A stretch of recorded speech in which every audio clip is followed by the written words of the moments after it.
السلام علیکم ورحمۃ اللہ وبرکاتہ۔ کیسی ہیں میری سب پیاری بہنیں؟ اللہ سبحانہ وتعالیٰ آپ کو اور آپ کے سب پیاروں کو صحت اور ایمان کی بہترین حالت میں رکھے۔ نحمدہ و نصلی علی رسولہ الکریم، اما بعد، فاعوذ باللہ من الشیطان الرجیم، بسم اللہ الرحمن الرحیم۔ رب اشرح لی صدری ویسر لی امری واحلل عقدۃ من لسانی یفقہوا قولی۔ الحمد للہ وحدہ والصلاة والسلام علی من لا نبی بعدہ، اما بعد۔ ہر قسم کی حمد و ثنا اللہ عز و جل کے لائق و سزاوار ہے، جس نے ہمیں اسلام کی نعمت سے سرفراز کیا اور اسے اپنے آخری نبی اور رسول محمد صلی اللہ علیہ وسلم کے ہاتھوں پر مکمل فرما کر ہمارے لیے بطور دین پسند کر لیا، اور بے شمار درود و سلام نازل ہو اس رسول گرامی صلی اللہ علیہ وسلم پر، جنہوں نے تبلیغ دین کا فریضہ امت کی نصیحت و خیر خواہی کے ساتھ بحسن خوبی انجام دیا اور امت کو ایک روشن شاہراہ پر چھوڑ کر اس دنیا سے رخصت ہوئے، جس سے وہی شخص بھٹکے گا جس کا ہلاکت و تباہی مقدر بن چکی ہوگی۔ لہٰذا اب اس دین میں کسی قسم کی کمی بیشی کی قطعاً گنجائش نہیں ہے۔ تو پیاری بہنوں، آج ہمارا موضوع رجب کے مہینے میں ہونے والی عبادات ہے۔ رجب کے مہینے میں عموماً لوگ 3 کام خاص طور پر کرتے ہیں۔ ایک 27ویں کی رات کو جاگا جاتا ہے اور پھر اس سے اگلے دن روزہ رکھا جاتا ہے۔ اکثر لوگ پوری رات جاگ کر عبادت بھی کرتے ہیں، اور اس کی وجہ یہ بتاتے ہیں کہ اس رات آپ صلی اللہ علیہ وسلم معراج پر تشریف لے گئے تھے۔ اور پھر نمبر 2 روزہ رکھتے ہیں۔ روزہ بھی اسی مناسبت سے ایک فضیلت کا کام سمجھ کر رکھا جاتا ہے۔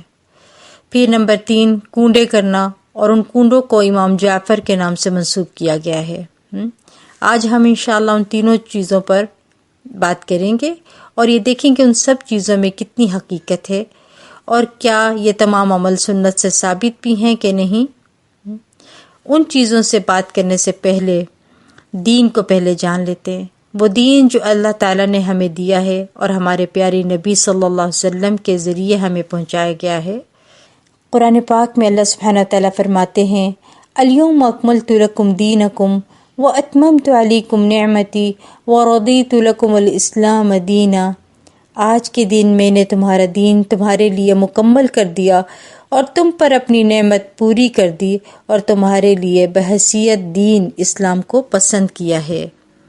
پیاری بہنوں، اس آیت سے ہمیں یہ پتہ چلتا ہے کہ دین تمام ہو گیا تھا، مکمل ہو گیا تھا، یعنی عبادت کے نام پر ہمیں کیا کرنا چاہیے؟ تو پیاری بہنوں یاد رکھیے، دین کے نام پر ہم جو بھی عمل کریں اس کی اتھارٹی اللہ اور اس کے رسول صلی اللہ علیہ وسلم کی طرف سے ہونی چاہیے۔ ان کے بعد کسی انسان کوئی حق نہیں کہ وہ دین کے نام پر کوئی نئی چیز متعارف کروائے، خواہ وہ کتنا بڑا عالم، کتنا بڑا مفتی یا کتنا بڑا بزرگ کیوں نہ ہو۔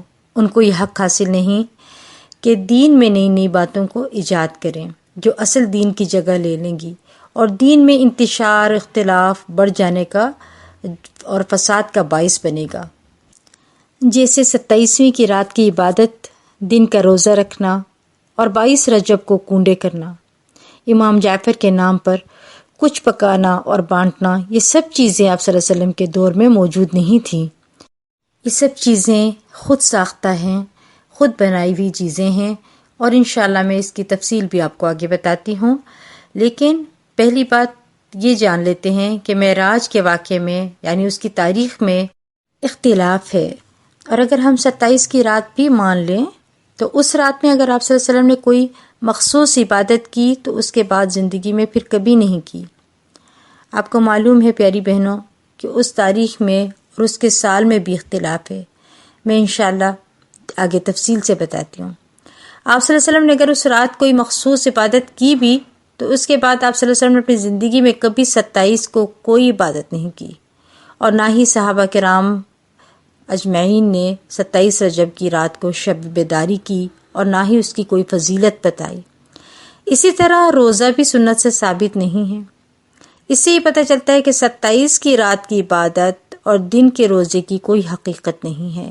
اور اسی طرح امام جعفر کے نام پر جو کنڈے کیے جاتے ہیں اس کے بارے میں بھی بات کرتے ہیں انشاءاللہ۔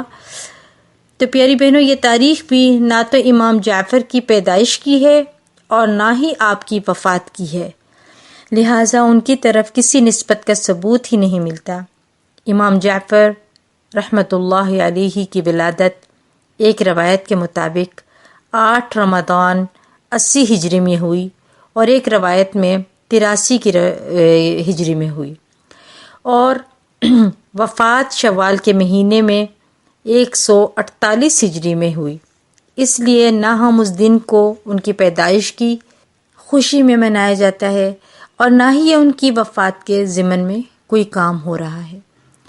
حالانکہ ہمارے دین میں کسی کی پیدائش پر یا وفات پر کسی قسم کے کھانے بنانا یا کسی قسم کے مخصوص کھانے بنانا اسلام میں نہیں ہے۔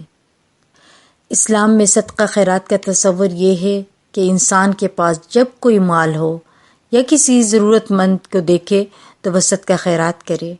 اسی طرح اسلام نے ہمیں صدقہ خیرات کی کوئی مخصوص شکلیں نہیں بتائیں کہ وہ حلوہ ہو، کھیر ہو یا بریانی کی دیگ ہو یا حلیم ہو، نہیں ہے، کوئی ایسی دلیل نہیں ہے، اس لیے کہ اسلام انسان پر ایسا بوجھ نہیں ڈالتا جو انسان کے لیے نبھانا مشکل ہوتا یا مشکل پیدا کرتا۔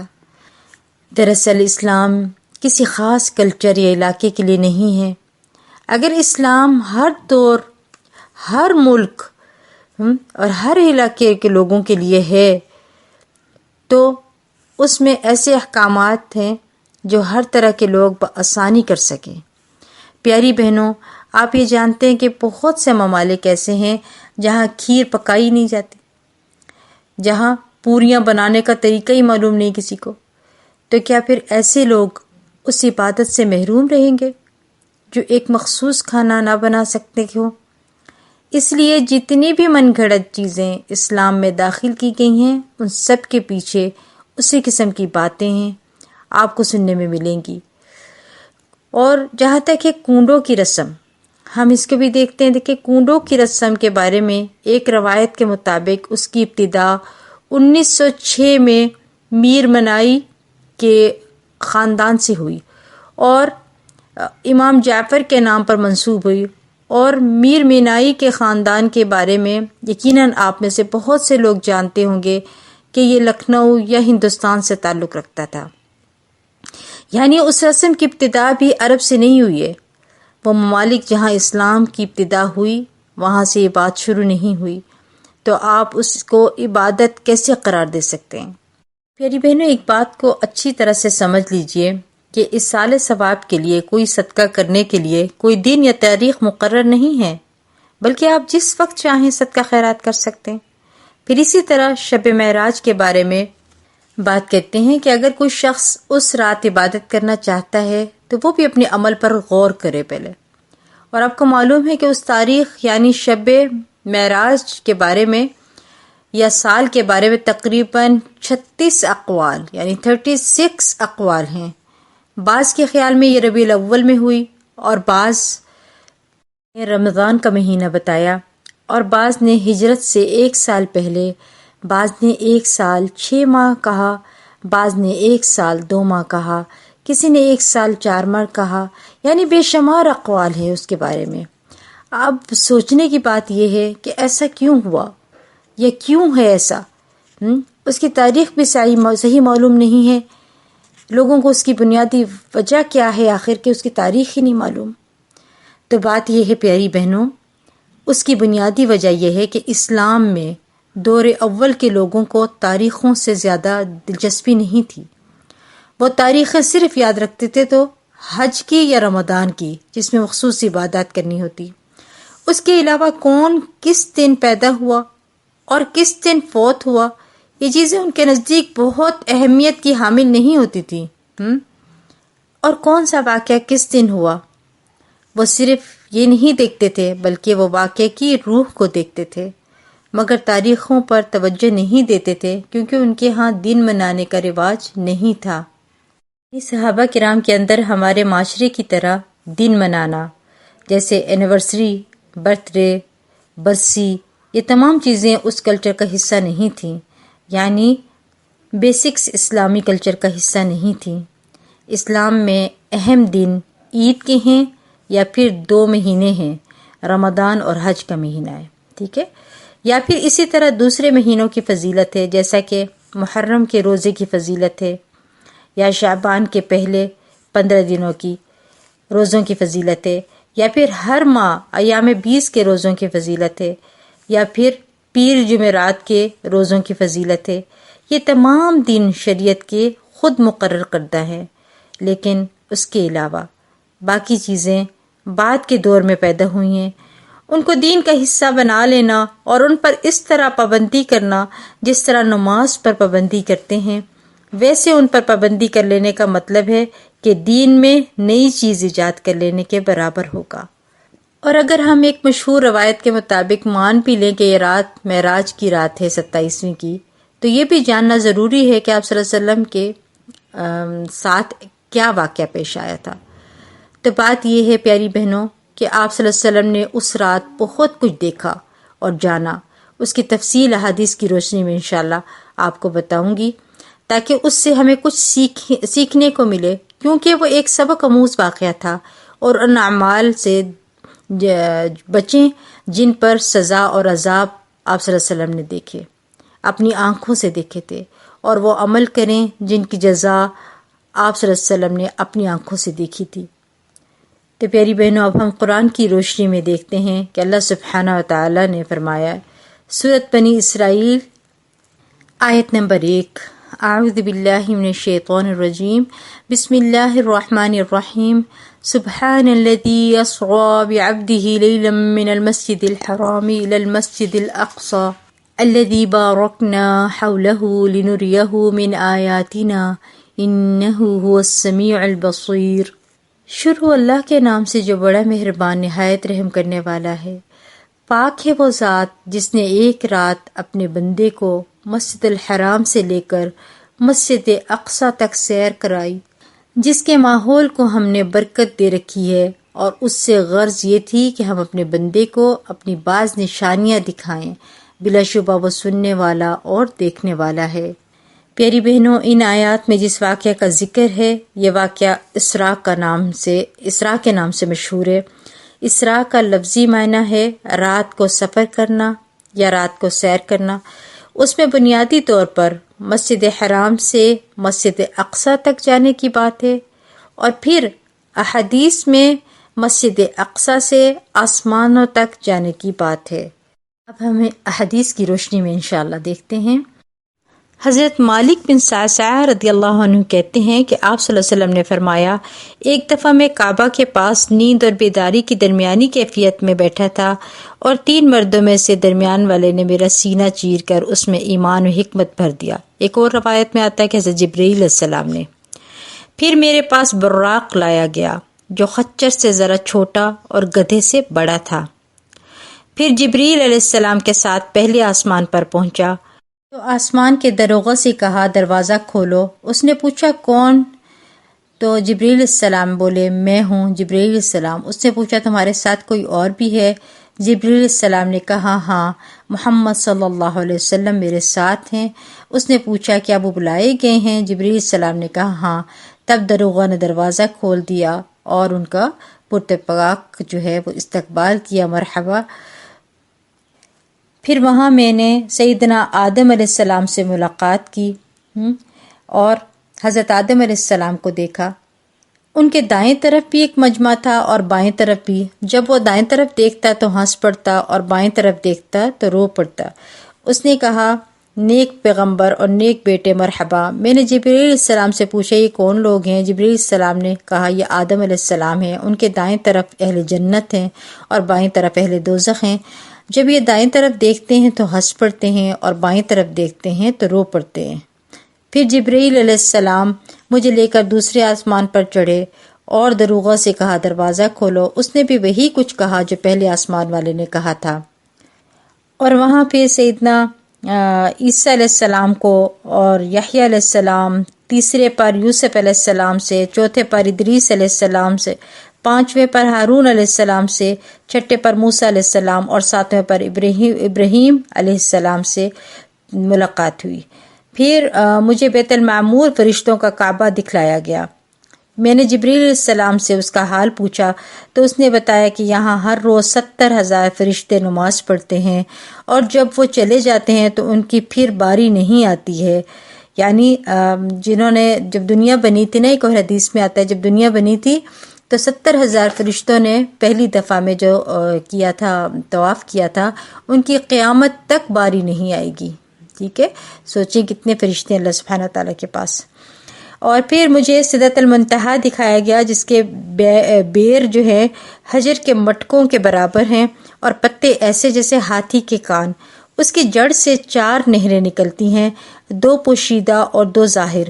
پوشیدہ تو جنت میں سلسبیل اور کوثر جاتی ہیں، اور ظاہری نیل اور فرات ہیں۔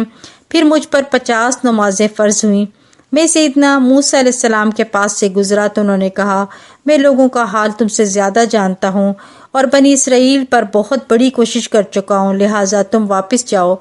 لہٰذا میں واپس گیا، اور پھر 10 نمازوں کی تخفیف ہوئی، یعنی کمی ہوئی، اور پھر میں حضرت موسیٰ علیہ السلام کے پاس آیا، انہوں نے پھر مجھے واپس بھیجا، پھر میں گیا تو 30 ہوئیں۔ اسی طرح پھر بار بار یعنی آپ صلی اللہ علیہ وسلم آتے رہے، حضرت موسیٰ علیہ السلام نے ان کو بھیجا، پھر 20 ہوئیں، پھر 10 اور پھر 5۔ پھر جب موسیٰ علیہ السلام نے پھر جانے کو کہا تو میں نے کہا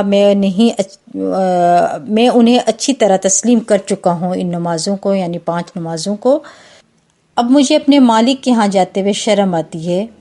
پھر اللہ تعالیٰ کی طرف سے ندا آئی، میں نے اپنا فرض پورا کر دیا، میں نے اپنے بندوں سے تخفیف کی، جبکہ ہر نیکی نماز کا 10 گنا بدلہ دوں گا۔ بخاری کی حدیث ہے۔ یعنی یہ 5 نمازیں در حقیقت 50 ہی ہیں، 10 گنا اجر کے حساب سے۔ اس حدیث میں تو مختصر بیان ہے، لیکن اگر مزید احادیث ہم دیکھتے ہیں تو ہمیں تفصیلی بیان بھی پتہ چلتا ہے۔ سیدنا ابو ہریرہ رضی اللہ عنہ کہتے ہیں کہ آپ صلی اللہ علیہ وسلم نے فرمایا، جس رات مجھے بیت المقدس لے جایا گیا تو میرے سامنے 2 پیالے لائے گئے، ایک دودھ کا اور دوسرا شراب کا تھا۔ میں نے دونوں کو دیکھا، پھر دودھ کا پیالہ لے لیا۔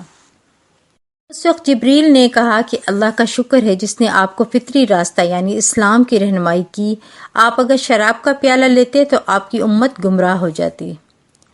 پھر ایک اور حدیث میں ہے کہ سیدنا انس رضی اللہ عنہ سے روایت ہے کہ معراج کی رات نبی اکرم صلی اللہ علیہ وسلم کے پاس براق لایا گیا، جسے لگام دیا گیا اور اس پر کاٹھی ڈالی گئی تھی۔ اس نے شوخی کی تو جبریل علیہ السلام نے کہا، محمد صلی اللہ علیہ وسلم سے شوخی کرتے ہو، حالانکہ اللہ کے ہاں ان سے زیادہ بزرگ کوئی نہیں ہے جو تم پر سوار ہو۔ راوی کہتا ہے کہ پھر براق کا پسینہ ٹپکنے لگا۔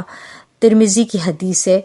ایک اور حدیث میں ہے، سیدنا ابو بریدہ رضی اللہ عنہ سے روایت ہے کہ آپ صلی اللہ علیہ وسلم نے فرمایا، معراج کی رات جب ہم بیت المقدس پہنچے تو جبریل علیہ السلام نے اپنی انگلی سے اشارہ کر کے ایک پتھر چیرا، پھر اس سے براق کو باندھ دیا۔ یہ بھی ترمذی کی حدیث ہے۔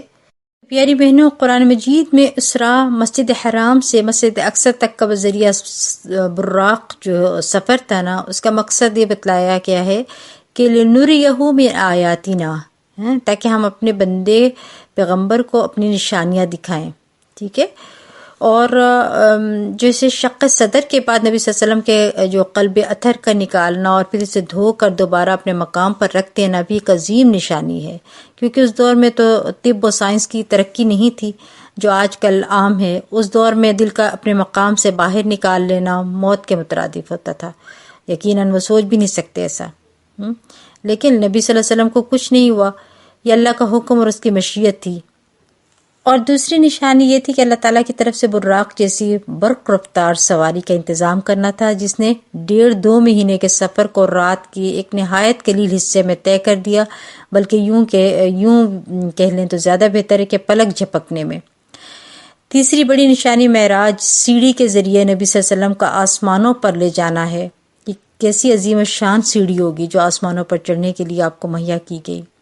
براق کو آپ نے بیت المقدس میں باندھ دیا تھا۔ آسمانوں سے واپس آنے کے بعد آپ نے دوبارہ بیت المقدس سے مسجد حرام تک کا سفر اسی براق پر کیا تھا۔ چوتھی بڑی نشانی جو دکھائی گئی بیت المقدس میں تمام انبیاء کا جمع کرنا اور ان کا نبی صلی اللہ علیہ وسلم کی اقتداء میں نماز پڑھنا ہے۔ یہ واقعہ چاہے آسمانوں پر جانے سے پہلے کا ہو یا آسمانوں سے واپسی پر، ٹھیک ہے، جس میں کچھ اختلاف بھی ہے، لیکن بہرحال ایسا ہوا تو تھا۔ پھر ایک انسان کا آسمانوں پر عروج بھی کچھ کم اہمیت کا حامل نہیں ہے، یہ بجائے خود ایک بہت عظیم نشانی ہے. ٹھیک ہے. پھر دیکھیں آسمانوں پر جلیل القدر انبیاء علیہ السلام سے ملاقاتوں کا خصوصی اہتمام بھی نبی صلی اللہ علیہ وسلم کے امتیازی شان کا اظہار اور ایک عظیم نشانی کا مشاہدہ تھا.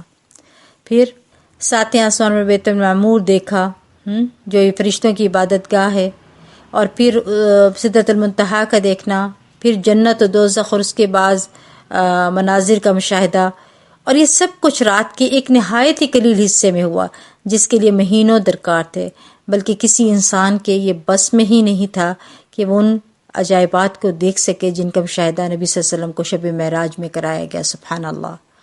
مختصراً میں نے آپ کو واقعہ بتایا ہے، لیکن ہم دیکھتے ہیں کہ اللہ کے نبی صلی اللہ علیہ وسلم نے وہاں دیکھا کیا.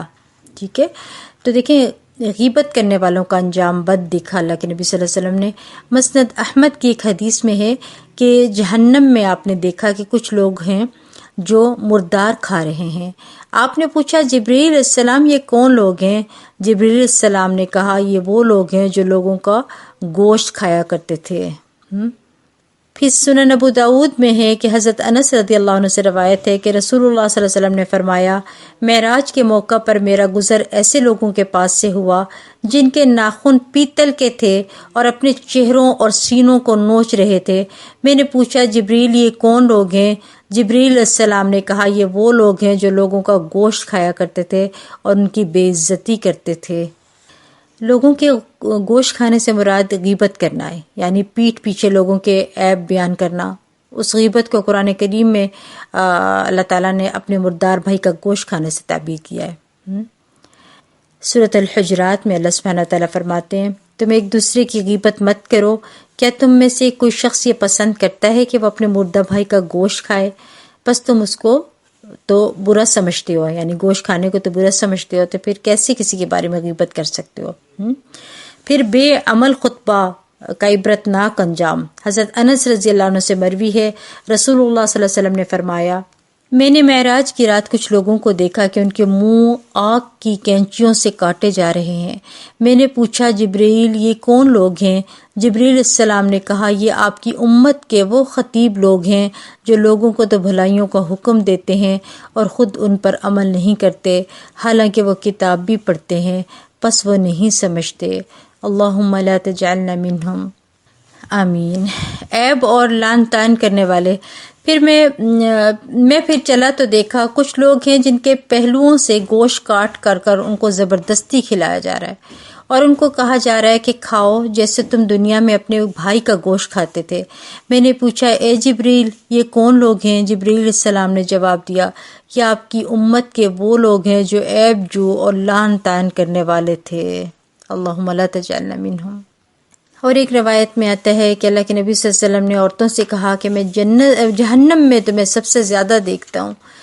تو پوچھا گیا ان سے اللہ کے نبی صلی اللہ علیہ وسلم اس کی کیا وجہ ہے کہ عورتیں سب سے زیادہ ہیں؟ تو مفہوم حدیث کے اللہ کے نبی صلی اللہ علیہ وسلم نے فرمایا کہ تم لعن طعن بہت کرتی ہو اور شوہروں کی ناشکری ہو. ان چیزوں کا دھیان رکھنا ہے میری پیاری بہنوں کہ ہم نے لعن طعن کسی پر نہیں کرنی ہے اور اپنے خامدوں کا بھی شکر گزار بننا ہے. پھر فرض نمازوں کو جو ہے مشکل سمجھنے والوں کا انجام بھی. پھر آپ صلی اللہ علیہ وسلم ایسے لوگوں کے پاس سے گزرے جن کے سر پتھروں سے کچلے جا رہے تھے، لیکن کچلے جانے کے بعد ان کے سر پہلے کی طرح ہو جاتے اور ان کے ساتھ ہی عمل مسلسل کیا جا رہا تھا. ایک لمحے کے لیے بھی توقف نہ تھا، یعنی ایک لمحے کے لیے بھی نہیں رکتے تھے. آپ صلی اللہ علیہ وسلم نے پوچھا جبریل یہ کون لوگ ہیں؟ جبریل علیہ السلام نے کہا یہ وہ لوگ ہیں جن کے سر فرض نمازوں سے گرا یعنی بھاری ہو جاتے تھے، یعنی ان کو پڑھنا مشکل لگتا تھا. پیاری بہنوں یہ تو کچھ تھا مختصر واقعہ معراج کا، لیکن اب ہم کچھ بات کرتے ہیں رجب کے حوالے سے. رجب کے حوالے سے کچھ باتیں بہت مشہور ہیں، جیسے عمرہ کرنا، کنڈے، روزے، آتش بازی، نفل پڑھتے ہیں، قبرستان جاتے ہیں، حلوہ پوری بناتے ہیں، سیر بھی کرتے ہیں اکثر لوگ، اور مردوں کی عید بھی مناتے ہیں، حضرت امام جعفر کا ختم دلاتے ہیں، کچھ لوگ پورا مہینہ روزہ رکھتے ہیں.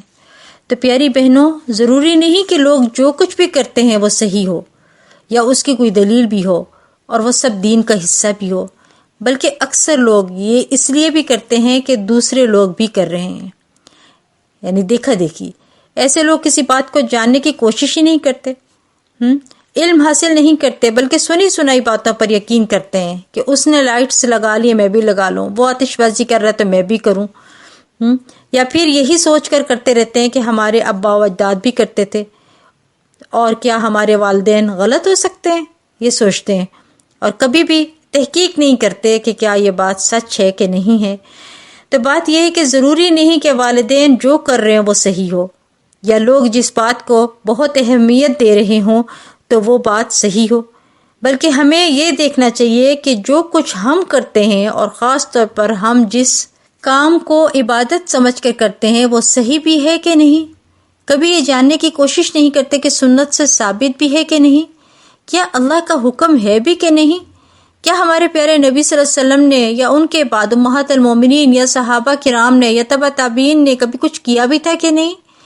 ہم کبھی جاننے کی کوشش نہیں کرتے، اور اگر جاننا ہو تو کسی بھی بڑی بزرگ سے پوچھ لیتے ہیں، خاتون سے، یا مسجد کے قاری صاحب کے پاس چلے جاتے ہیں جو صرف حافظ قرآن ہوتے ہیں، یعنی کہ وہ عالم نہیں ہوتے ہیں یا کوئی مفتی نہیں ہوتے ہیں۔ کسی عالم و مفتی کے پاس جانا چاہیے آپ کو بات پوچھنے کے لیے، نہ کہ کسی بھی شخص سے آپ پوچھ لیں اس بارے میں۔ تو جب تک آپ تسلی نہ کریں، جب تک آپ کا دل مطمئن نہ ہو، تب تک، اور دل کیسے مطمئن ہوگا جب تک آپ کو قرآن اور حدیث کی صحیح علم نہ پہنچے اور یہ آپ کو پتہ ہو کہ اتھینٹک ہے، ٹھیک ہے، اس کا جو حدیث کا ریفرنس ہے، جو سب کچھ ہے وہ اتھینٹک ہے۔ جب تک نہ پتہ ہو تو آپ کبھی بھی حق کو نہیں سمجھ سکتے ہیں۔ تو پیاری بہنوں، خود بھی کوشش کریں، اپنے بچوں کو بھی سکھائیں اور حق کو سمجھنے کی کوشش کرنی ہے انشاءاللہ، تاکہ ہمارے اعمال ضائع نہ ہو، ہم جو بھی عمل کریں وہ اللہ کی رضا کے خاطر ہو اور صحیح ہو، جیسا کہ ہمارے پیارے نبی صلی اللہ علیہ وسلم نے ہم تک دین پہنچایا، اور اس پہ مطلب صحیح دین پر عمل کرنے والے ہوں۔ آمین۔